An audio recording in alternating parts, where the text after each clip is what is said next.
The foundations of the Imperial Japanese Navy were laid not just in steel, they were built upon the paradox of the samurai code. Hara's ancestral teachings demanded a profound readiness for death, but the rigid, savage discipline of the Etajima Naval Academy left a deeper mark. It instilled a sense of injustice and isolation in the emerging officers. These officers were capable, yet brittle. They were instilled with a deep-seated distrust of the West. This doctrine was solidified by the Washington Naval Conference. The conference had branded America the potential enemy. This ingrained bias was momentarily shattered for Hara after the Great Kanto earthquake. He witnessed the swift, generous American aid firsthand. This moment of cognitive dissonance was brutal. The coming war would resolve it completely. The signal Neyataka Yamanobore 1208 confirmed the initiation of hostilities. The shift was immediate and visceral. The voyage from the cold northern waters to the tropics was a rapid physical transformation. After only a week at sea, the atmosphere in Palau Harbour was thick with tropical humidity and tension. Scores of vessels lay anchored there. Salt-caked crewmen desperately needed baths. The air was charged with the sound of soldiers drilling. They were preparing for the blitzkrieg of the Pacific. The initial successes were breathtaking, yet terrifying. The sinking of the Prince of Wales and the repulse on December 10, 1941, delivered a shocking, irrefutable message. The age of the battleship was dead. This realization fundamentally altered the strategic landscape. It validated the emerging dominance of naval air power.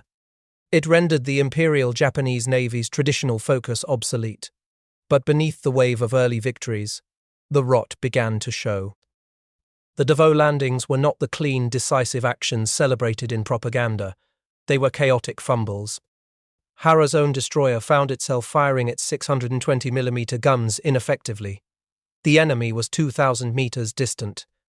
This clumsy exchange left a small oil tank burning for 3 days. It filled the young captain with profound self-recrimination. The grim reality of the cost was immediate. Hara officiated over the death of Petty Officer 2nd Class Tsuneo Hori. He was the first man lost under Hara's command. It was a stark and personal reminder of the grim calculus of war. The relentless pace demanded by the High Command compounded the psychological strain. The conservation of larger ships forced destroyers to bear the heaviest brunt. When mail call finally came, it offered a brief, jarring connection to the world they were fighting for. That world was struggling to comprehend the scale of the conflict. Letters spoke of anxieties. Family safety was threatened by theft. There was quiet grief over a nephew lost to tuberculosis. There was domestic embarrassment over a shame-inducing bill from a geisha girl. Juxtaposed against these personal struggles were the 1,000-stitched waistbands. These were sent by women creating charms against bullets. Fervent, nationalistic letters arrived from schoolchildren in Hiroshima. It was a bizarre, conflicting tapestry of sacrifice and anxiety. The campaign in the Netherlands East Indies yielded territory, but it exposed systemic flaws. The decision to conserve ammunition meant the Ambon invasion lacked proper pre-invasion bombardment. This contributed directly to the death of Commander Konosuke Eki. It filled Hara with regret over the cost of such a penny-pinching strategy. The Battle of the Java Sea was a tactical victory that crushed the Allied fleet. It was achieved through a series of Allied errors and Japanese tactical superiority. But this masked deep underlying issues. These included lack of coordination and inadequate air support. There was also a failure to decisively pursue the enemy. By mid-1942, the strategic overextension and the failure to adapt culminated in the disaster at Midway. The details of the carrier losses were hidden from the public, but the consequence for the destroyer forces was immediate and profound. Admiral Yamamoto's decision to withdraw the combined fleet to home waters was a critical strategic miscalculation. It left the southern front exposed. The war shifted from quick, decisive carrier strikes to a sustained, grinding conflict. The destroyers, designed for swift combat, were forced to become the primary workhorses. They escorted transports and delivered supplies. They bore the unsustainable burden of a conflict that Japan's high command had fatally misjudged. The stage was set for the long, costly war of attrition in the Solomons. The American landing on Guadalcanal in August 1942 caught the Imperial Japanese Navy strategically overextended. They relied on the fatally flawed doctrine of piecemeal commitment. The army was convinced that their seishin, their aggressive spirit, could overcome any material disadvantage. They launched a series of disastrous troop deployments. On August 18th, the first wave of 800 lightly equipped troops under Colonel Ichiki were annihilated. This slaughter stemmed directly from the army's insistence on traditional frontal assaults. It was compounded by the bitter, crippling rivalry with the Navy that prevented effective joint operations. The myth of the invincible Japanese soldier was brutally refuted by the reality of American firepower. Admiral Yamamoto, commander of the combined fleet, struggled to adapt. He was a capable leader of men, but his irresolution became apparent in Grand Fleet Command. Crucial intelligence regarding enemy strength failed to reach him. This led him to prioritize engaging the enemy task force over continuing landing operations. This flawed pivot resulted in the calculated yet misguided deployment of the older, less experienced carrier Raijo as a decoy. On August 24, 1942, during the Battle of the Eastern Solomons, the Ryujo was swarmed. American dive bombers and fighters from the USS Saratoga hit her repeatedly. The carrier was transformed into a huge stove full of holes which belched eerie red flames. It listed heavily before sinking. Hara's destroyer Amatsukaze undertook the perilous rescue of over 300 survivors. Captain Tadao Kato was among them. Kato was profoundly affected by the loss of his ship and men. Hara felt a burning anger towards the high command. They had assigned such a vulnerable ship and inexperienced crew to a mission designed to fail. Official communiques boasted of heavy damage to American carriers, but the reality was the loss of the Ryujo and 21 planes against 17 American losses. This only deepened Hara's distrust of wartime propaganda. The war devolved into the attritional meat grinder of the Tokyo Express. Japanese destroyers lacked proper maintenance and crew replenishment. They became the primary workhorses, bearing an unsustainable burden. They ferried troops and supplies without adequate air cover. Between August 1942 and February 1943, 12 destroyers were sunk. These vessels, once sleek combat ships, were repurposed as supply freighters. Their decks were so laden with over 100 drums of supplies that their own ammunition supply was halved. This piecemeal strategy, fueled by supply shortages, was exposed to overwhelming Allied air supremacy. It rapidly eroded the effectiveness and supremacy of the destroyer forces. The savage naval battles of November 1942 underscored the profound cost of flawed command. Rear Admiral Abe was known for his extreme caution.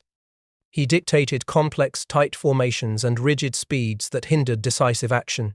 A critical misstep was his delay in ordering the switch from 1-ton incendiary shells to armor-piercing shells. This delay affected the battleships Hiei and Kairishima. It proved to be a fatal missed opportunity. In the ensuing free-for-all at point-blank range, the Hiei was caught in a fatal crossfire. It eventually sank. Amidst the chaos, Hara, aboard the Amatsukaze, realized a technological flaw that cost Japan certain sinkings. A safety device on their superior torpedoes prevented detonation within 500 meters. The Amatsukaze herself engaged the American cruiser Helena. She sustained heavy damage, 32 large holes and countless smaller ones. With the ship's hydraulic system dead, Hara was forced to take over manual steering. This was a back-breaking task. It required constant shouted orders to 10 men working the rudder. The ship moved erratically, like a drunken man skidding wildly from side to side. He returned to Truk, a floating wreck. Hara grappled with deep personal remorse over his own blunders. Yet he was congratulated for his remarkable seamanship. The subsequent sea burial for the 43 lost crewmen was a solemn, visceral reckoning with the war's human price. Among the lost were his friend Warrant Officer Iwata and the dying Lieutenant Shimizu. The Battle of Tasafaronga on November 30, 1942, offered a final tragic paradox. Admiral Tanaka achieved a crushing tactical victory. He crippled 4 American cruisers and sank the Northampton due to the precision of Japanese torpedoes, yet the victory was strategically meaningless. Tanaka, swayed by combat, had abandoned his primary mission of delivering vital supplies to the starving troops on Guadalcanal. This failure, coupled with the unsustainable attrition, finally forced the Imperial High Command to concede. The subsequent evacuation in early February 1943 was a logistical marvel. It rescued over 12,000 troops, but it was a profound strategic loss. The men brought back were not soldiers. They were living skeletons, emaciated and weak. This was a stark, haunting image that confirmed the devastating strategic cost of the Guadalcanal meat grinder. The strategic landscape of the Pacific War in 1943 became defined by two grim realities. These were the unyielding attrition of Japan's destroyer fleet and the undeniable technological supremacy of the Allied forces. The disastrous Battle of the Bismarck Sea, in March, had proven that the old formulas were fatal. Allied air power, utilizing new skip-bombing tactics, had rendered conventional evasive maneuvers utterly useless. Captain Tomiji Koyanagi observed this to Hara.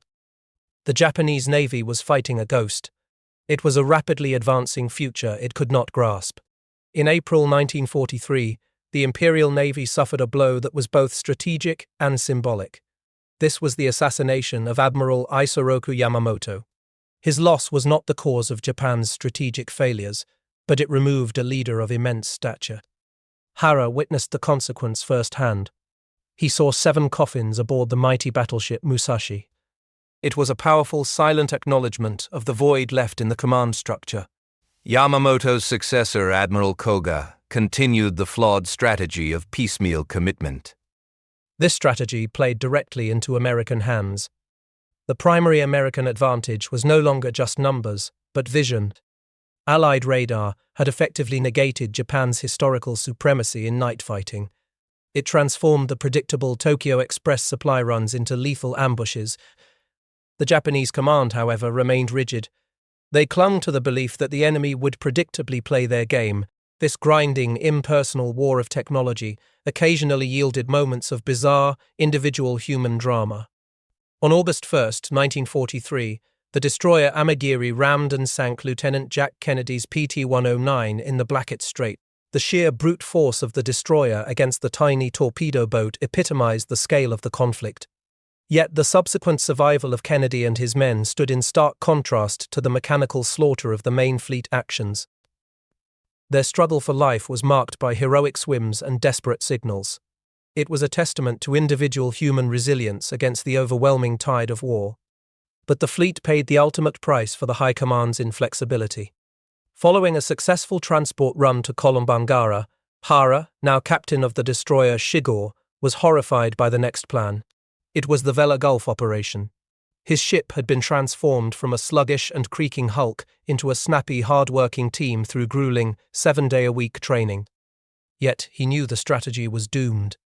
The command insisted on repeating the failed formula. 4 destroyers must maintain a prescribed 500-meter distance. Hara pleaded in a tense conference that the plan was unreasonable. The rigid hierarchy dismissed his reasoned objections. The consequence was instantaneous and catastrophic. On August 6th, as the destroyers entered Bougainville Strait, they were ambushed by Allied torpedoes guided by radar. Arashi, Kawakaze, and Hagikaze were annihilated. Hara's desperate attempts to warn the leading ships were useless. They were swallowed by the rigid command structure. His internal regret over yielding to this idiotic policy was profound. It underscored the tragic cost of the Navy's inability to adapt. Hara's own survival, and that of his ship, became legendary. When Shiga was later tasked with a solo transport run to Tuluvu, it faced an intense air attack. In a moment of sheer necessity, Hara employed an unconventional, immediate overboost tactic. The maneuver was so extreme it saved the ship from dive-bombing planes. These planes raised huge pillars of water all around them. This act of tactical genius, born from the necessity of survival, earned him the moniker the Indestructible Destroyer. Admiral Ijuin dubbed him the Miracle Captain. However, individual brilliance could not counter strategic collapse. The Battle of Empress Augusta Bay on November 2, 1943, was defined by chaos. Japanese ships operated in dangerously close, jammed formations, leading to near collisions. The light cruiser Sendai was hit by American shells and erupted in flames. It looked like a giant torch. Hara recalled a past error, and committed to his crew's survival. He made the agonizing decision to ignore the Sendai's distress calls. He prioritized his mission over rescue. This choice weighed heavily on him and his men. The illusory claims of victory were fed back to Admiral Koga. Influenced by these exaggerated reports, Koga ordered 7 cruisers south from Truk. This flawed intelligence directly precipitated the devastating air raid on Rabaul on November 5, 1943. Carrier planes stormed the harbour, finding the anchored ships to be sitting ducks. Cruisers, Otago, Maya, Takao, and others were crippled or disabled. The attack demonstrated the total vulnerability of Japanese naval assets. It forced a strategic retreat. This retreat was symbolized by the mournful song sung by the limping, damaged ships departing the harbour. The end of the destroyer era was confirmed later that month at the Battle of Cape St. George.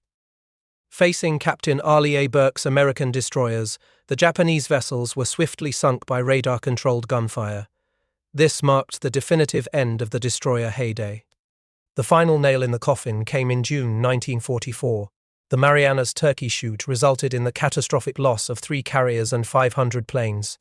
It effectively wiped out the last real task force. It also destroyed the irreplaceable core of Japan's experienced pilots.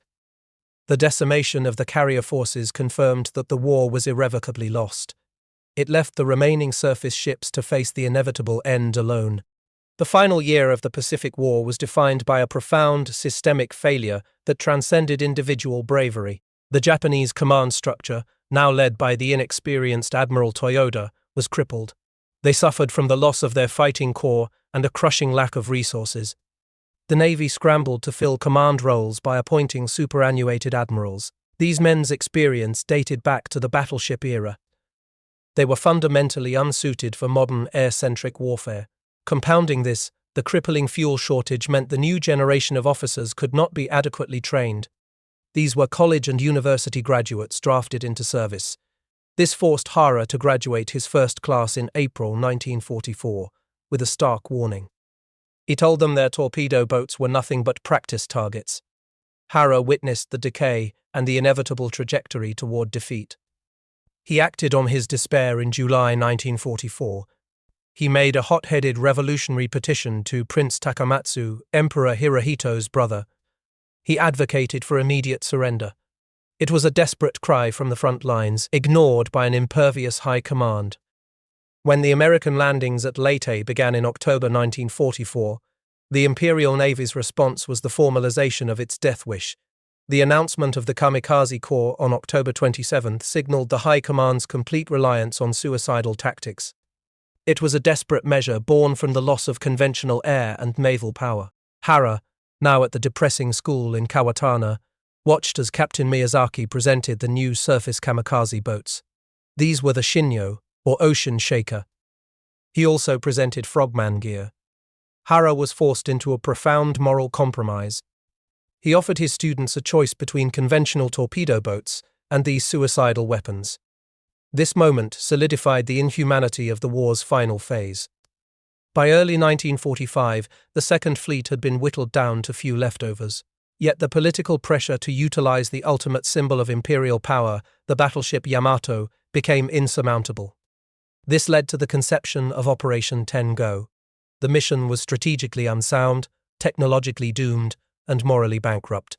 The War Council conference aboard the light cruiser Yahagi, prior to the sortie, became a moment of extraordinary doomed descent. Admiral Komura, who would command the escorting screen, was initially excited, but he quickly grasped the formula. It was a sortie to Okinawa without air cover, with fuel for only a one-way trip. He characterized it not as a kamikaze attack, but a genuine suicide sortie. He declared with visible reluctance, "No, one can tell another to kill himself." His captains echoed this rejection. Captain Shintani, blushing deeply, called the operation ridiculous. He argued that their perishing would leave the homeland utterly undefended. Captain Kodaki lamented the months of blundering by the High Command. Hara, ever the pragmatist, suggested attacking enemy supply lines instead. He described the proposed fleet mission as akin to throwing an egg at a rock. The resistance was only broken when Vice Admiral Kusaka explained the immense political pressure. He stated plainly that the Yamato was needed, as a decoy. He added that the whole nation would hate the navy if the war should end with Yamato still intact. Admiral Ito, feeling the acute burden of continuous defeat and influenced by the pervasive suicidal ethos, delivered the final inescapable order. They were being given an appropriate chance to die as samurai. Hara refused to accept this meaningless sacrifice for his own crew. He reinterpreted the samurai code. He emphasized that preparedness for death did not necessitate suicide. He told his men they were not sheep whipped to a sacrificial altar, they were lions released in the arena. He urged them to fight tenaciously, survive for future battles, and beat the enemy. This pragmatic reinterpretation offered a sense of purpose beyond mere self-immolation. The fleet, a puny column of ships now numbering 10, weighed anchor under a sky of tragic irony. Radiant cherry blossoms and a soft breeze accompanied their departure. It was a stark contrast to the impending doom. The officers gathered for a farewell drinking bout filled with forced gaiety. They sang and boasted, but their laughter lacked spontaneity. Hara witnessed the enlisted men sleeping peacefully in their cramped quarters. Their trust in their leaders was absolute. He experienced an emotional breakdown, drinking heavily and shouting, "Nippon Banzai." The voyage quickly turned dismal under leaden clouds. Enemy reconnaissance planes immediately tracked them. The destroyer Ashashimo soon suffered engine trouble and fell behind. This created a fatal breach in the formation before being lost from sight. The lack of air cover was palpable. The brief appearance of Japanese Zero fighters was merely a routine training flight. It added a weird note to the somber mood. The climax arrived at 12:32 on April 7, 1945, near Amami Oshima. Hundreds of American planes, initially reported in groups of 20, then 40, broke through the clouds. They overwhelmed the outdated anti-air defenses. The Yahagi, the flagship of the escorting force, bore the brunt of the initial assault. In just 12 minutes, a torpedo struck amidships. It incapacitated her engine room and caused immediate flooding. Despite the heroic efforts of damage control, waves of attackers reduced the cruiser to a floating junk pile.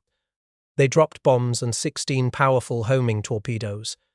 Meanwhile, the Yamato, the 72,000-ton symbol of Imperial faith, was methodically struck down.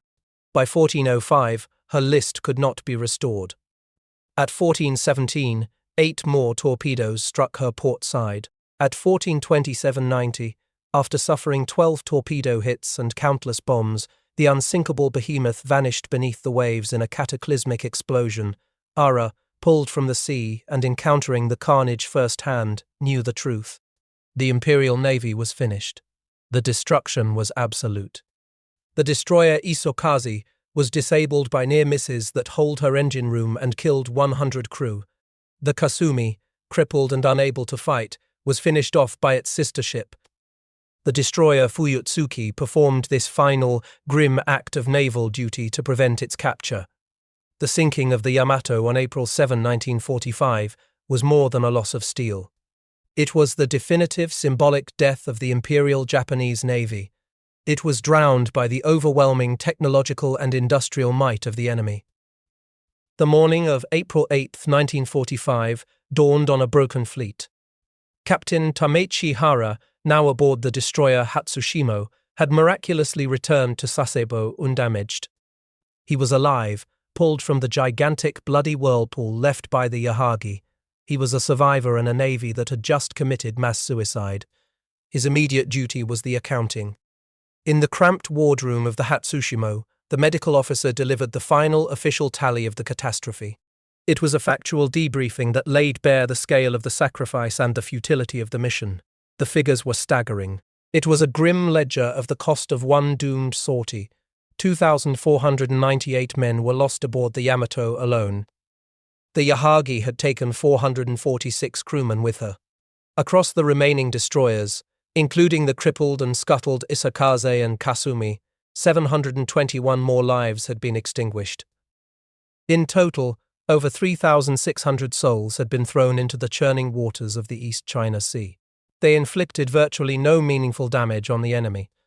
The immense, futile loss of life was swiftly sanitized by the Imperial High Command. Within days, a formal citation was issued.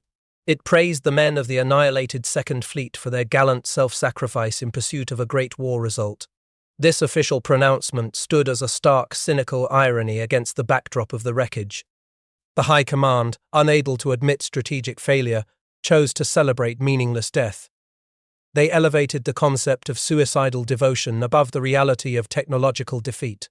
But the death of the Second Fleet did not stop the relentless march of the